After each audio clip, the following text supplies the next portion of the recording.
ముద్రేసుకోవాలనుకునే మెంటాలిటీగా. ఉమ్, ఇంకొకళ్ళది copy కొట్టడం నచ్చదు. ఇప్పుడు తెలుగుదేశం మేనిఫెస్టో చూస్తే ఉమ్, కాంగ్రెస్, భారతీయ జనతా పార్టీ, వైఎస్ఆర్ కాంగ్రెస్ పార్టీ మూడిటి హామీల సంకలనం అది. అవును. అమ్మ ఒడి జగన్ ఇచ్చిన దానికి నేను 2 ఇస్తా, ఆయన 1 ఇచ్చాడు, నేను 2 ఇస్తా. ఉమ్, అట్లాగే జగన్ ఏడాదికి 18,000 ఇచ్చాడు, ఉమ్, చేయూత కిందనో ఏదో సంథింగ్ స్కీమ్ కింద ఉమ్, ఉమ్, 18,000 ఇస్తున్నాడు. నేను నెలకు 1,500 ఇస్తా. ఉమ్, అంటే ఏంటి, 18,000ని 1,500 చొప్పున నెలకి, అంతే కదా, అంతే. 12, 15, అవును, 18,000. అంతే. అంటే ఆయన ఏడాదికి ఇచ్చిన దాన్ని ఈయన కిస్తీల కింద ఇస్తాడు ఉమ్, నెల నెల. ఉమ్, ఈ టైప్ కాన్సెప్ట్కి తీసుకుని వచ్చాడు. ఉమ్, అట్లాగే అదేది మహిళలకు గ్యాస్ సిలిండర్లు, వైసీపీ అవును, అవును. కాంగ్రెస్ పార్టీ అక్కడ ఇచ్చిన కాంగ్రెస్ హామీ. పార్టీ ఇచ్చింది. అట్లాగే ఈ 1,500 రూపాయలు ఆల్రెడీ జగన్ ఇచ్చిన దాన్నే వాళ్ళు కూడా కిస్తీలు లెక్కన కట్టారు. ఉమ్, కాంగ్రెస్ వాళ్ళు నెలవారీ కిస్తీలు లెక్కన, ఉమ్, అదే ఈయన కాపీ కొట్టాడు. బస్ ఫ్రీ ఒకటి, బస్ ఫ్రీ ఒకటి కాపీ కాంగ్రెస్. కాంగ్రెస్. ఇట్లాంటి ఎక్కడా కూడా లేదు.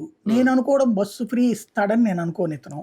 ఇందులో ఉంది కదా సూపర్ 6 లో ఇతను జగన్. జగన్. జగన్. అట్లాగే సంక్షేమ పథకాలు కూడా ఓ భారీ ఎక్స్పెక్టేషన్ అయితే నేను చెయ్యట్లేదు. కానీ ఒకటి, నిన్న విశాఖలో ఆ టూర్లో ఆయన వెళ్ళినప్పుడు రుణమాఫీ గురించి చాలా మంది రైతులు చెప్పారు, చర్చించారు, దాని మీద ఒక డెసిషన్ తీసుకుంటారు. నిజంగా చేస్తారా? ఒక సాహసం. అది ప్రచారం మాత్రమే జరుగుతోంది, నేను అనుకోవట్లా. ఎందుకంటే రుణమాఫీ ఇతను చెప్తే చేస్తాడనేది కన్ఫర్మ్. అదేలే. కానీ చెయ్యదగ్గ లిమిట్ పరిస్థితుంది. ఎంత చేసినా లక్షన్నర ₹1,00,000 చేస్తానని చెప్పచ్చు, అప్పుడు ఇది తీసేయాలి. ఏడాదికి 6,000 వేస్తున్నారు కదా, రైతు బంధు. రైతు బంధు కాదు, రైతు బంధు అంటే రైతు భరోసా.